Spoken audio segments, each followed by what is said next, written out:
The Samsung Galaxy Watch 4 came out 1 month ago, and in the first month, there was a lot of noise and a lot of excitement surrounding this smartwatch. The Galaxy Watch 4 received a lot of positive reviews for its brand new hardware, its sleek design, its top-of-the-line specs, and of course, the new collaboration between Google and Samsung, giving you the new operating system of the future, really, Wear OS 3.0. Not only is this the only watch on the market with Wear OS 3 right now, but it also has some of Samsung's features on top of that, making this a really compelling buy. But now that it's been a month, it's time to set the spec sheets aside and look at what this watch is actually like to use on a day-to-day basis. Now, I've been wearing this watch every single day since it came out, and I found a lot of things that weren't mentioned in original reviews because they're either smaller nuances you don't notice, or they were changes that were made since the release. And in this video, I want to share with you what I found to be the most annoying and the most positive features that you might not notice when you first put the watch on.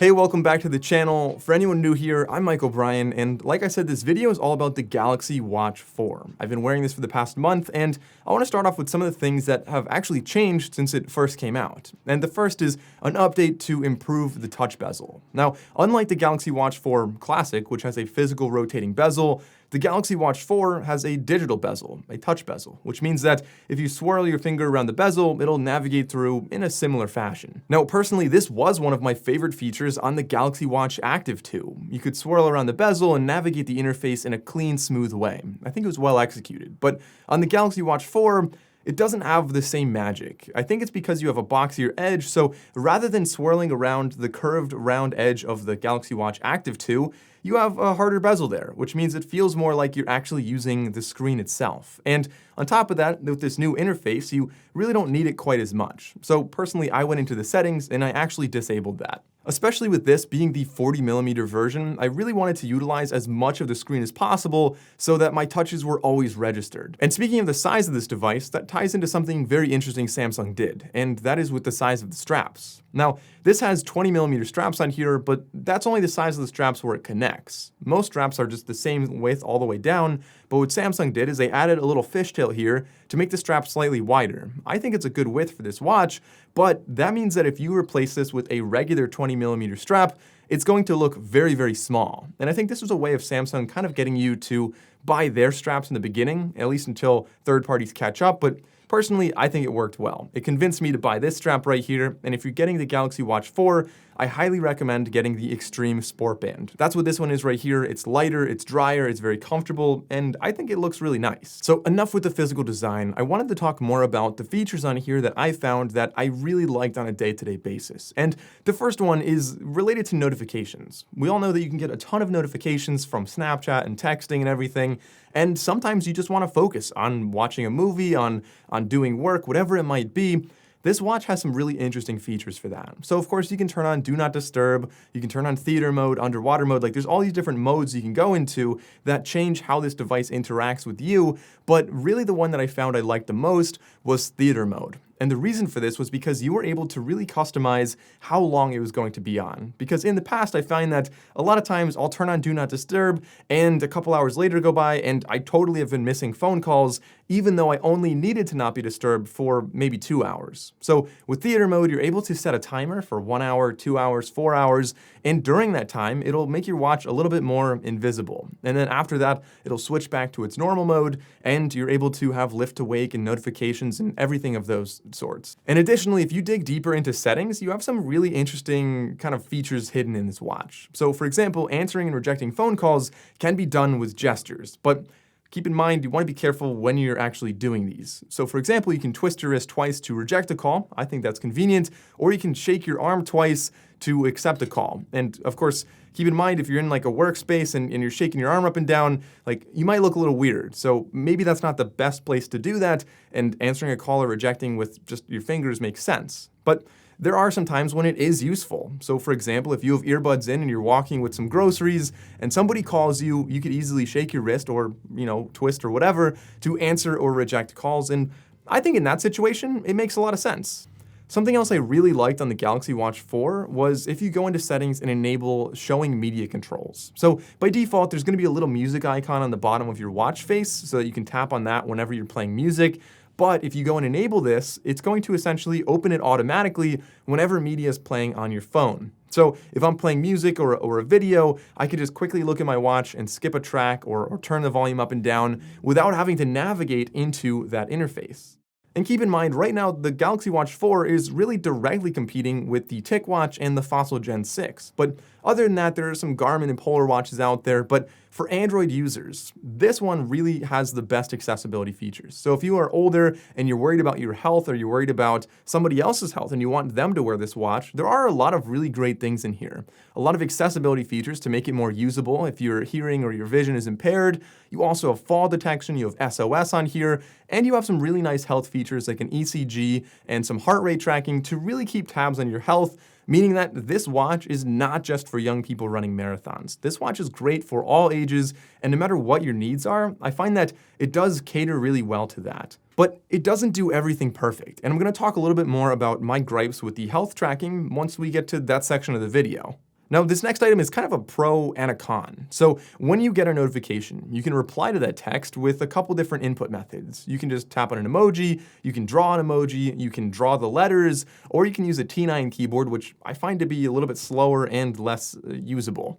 You also have voice to text or speech to text, and of course, if you're in a louder environment, that's not great either. What I recommend you do is go into the Play Store and download the Gboard app, which is going to allow you to have essentially a full keyboard layout as well as swipe texting so you can type exactly what you want in a much faster way. Now, in my original review, I talked about a startup lag, meaning when you turn on the watch for the first some amount of time, it was incredibly laggy. And I found that over time that has improved slightly, but there still is some lag. Even today when I start the watch, I found that it takes about 30-ish seconds until the watch is actually ready to go. It looks like it's ready to go before that, but if you try doing anything in that time, like swiping through your tiles or widgets or whatever you want to call them, it's just a laggy experience. But of course, like I said, after 30 seconds, it's up to normal speed and everything's fine. A big positive of this watch is really the display. Although it doesn't hide the bezel as well as the Galaxy Watch 4 Classic, the display on here is still very vibrant, very bright, and it gets very dim as well. So I found that no matter where I am, if I'm outside in the brightest daylight or if I'm inside at night, it never is hard to read. And I find that that's something Galaxy watches do really well. Something that it does not do really well, however, is the voice assistant. Now, I know Bixby has come a long way, right? Like, we understand that Bixby's getting better, Samsung's still investing effort into that, but this seemed like the perfect opportunity when you're switching from Samsung's old operating system to Google's Wear OS. It just seemed like the perfect time to switch over to Google's voice assistant. And I don't know why they chose not to do that. I really wish they did because Bixby, I mean, she's nice, but she's just not as capable as Google Assistant. And no offense to anybody who uses Bixby, right? Bixby gets the job done. You can set timers and do basic things like that, but Google Assistant is just a little bit better at what it's supposed to do.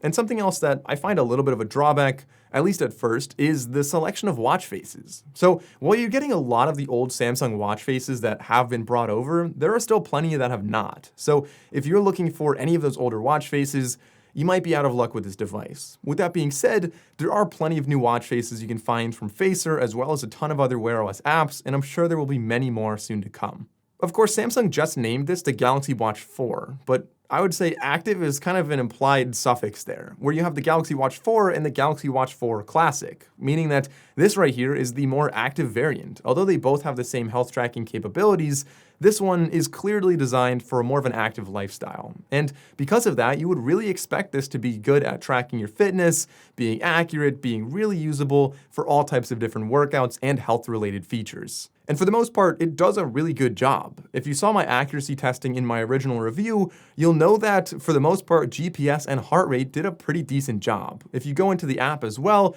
you also have some pretty in-depth analytics that'll talk about your step asymmetry when you're running and all types of different really in-depth analytics like that.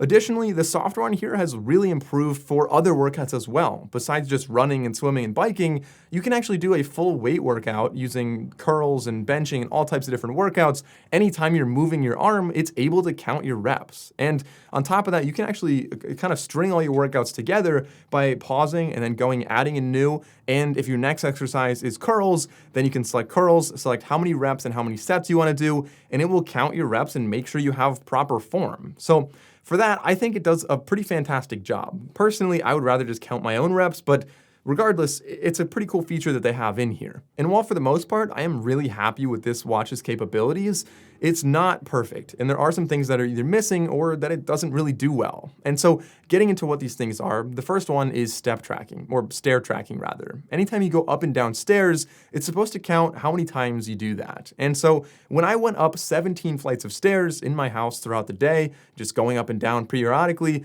I then checked this and it said I only went up 7. So that was clearly very wrong. Additionally, it still doesn't have blood pressure monitoring. In fact, Samsung doesn't even mention blood pressure monitoring on their website. So depending on what country you're in, you probably don't have blood pressure monitoring. And of course, those were not major selling points when this watch was announced. However, what was a major selling point was the bioimpedance on here, the essentially body composition, allowing you to estimate your fat levels and muscle levels using just the watch. Now, with that being said, in my original video, I said that that was not accurate, which is a pretty bold claim, and I got a little pushback for that when a lot of other bloggers and a lot of other reviewers on YouTube compared this to other bioimpedance meters and found it to be relatively similar. And I want to clarify some of the confusion there, because I've been doing a lot of experimenting with this, a lot of testing to find out exactly why I was getting inaccurate measurements. And I found that there are really two things to focus on here. One of them is how close it is to your actual body fat, and the other one is how repeatable those measurements actually are. And so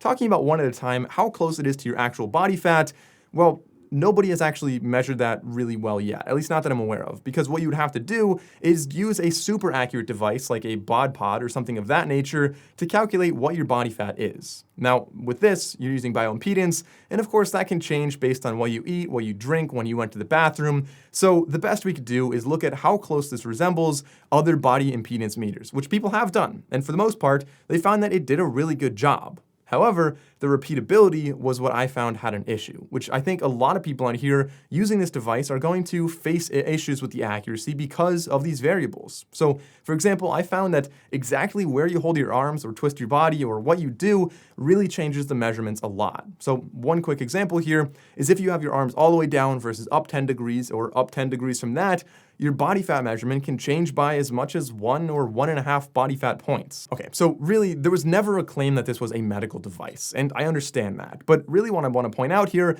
is that while it is really exciting to have a bioimpedance meter on here, and I'm happy that they did that, I would say that you shouldn't put too much weight on just that. Instead, I think it's really important to use your body composition measurement in conjunction with other measurements, such as your weight or your mile time or your overall physical appearance and how you feel about your progress. Because, like I said, there are just so many variables that can drastically change what your body fat levels are or what they're read as, and that could discourage you from continuing your workouts. But overall, that's my take on the Galaxy Watch 4. After using this for a month, I really like this watch. I think it did a fantastic job with fitness tracking as an everyday smartwatch, and I think that pretty much everything I really wanted to see on here was here, with the exception of maybe Google Assistant. Of course, you do have Google Pay on here, as I didn't really mention in my original video, but it's not the native payment app. So you can open Google Pay with a little shortcut, but if you press and hold the top button, no matter what, it is going to open Samsung Pay.